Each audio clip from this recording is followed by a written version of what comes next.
Seeing no connection on Steam even though your internet works? Here's how to fix it in under a minute. First, quickly confirm your internet, open a browser and load any website. If that works, the issue is Steam, not your connection. Now close Steam completely. In the bottom right system tray, right-click the Steam icon and choose Exit so it fully shuts down. Next, press Windows plus or on your keyboard to open the Run box.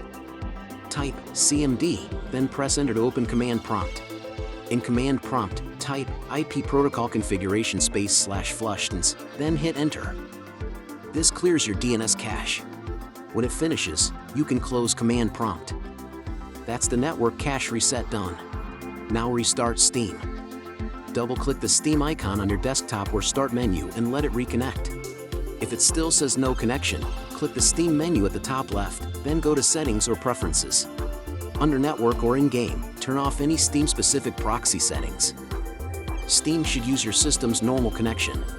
Next, fully restart your router or modem, power it off, wait 10 seconds, then power it back on.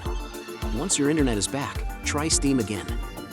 It should now sign in and connect to Friends, Store, and Library. If it's still stuck offline, switch your Steam to online mode from the Steam menu, or reinstall Steam as a last resort. You're good to game.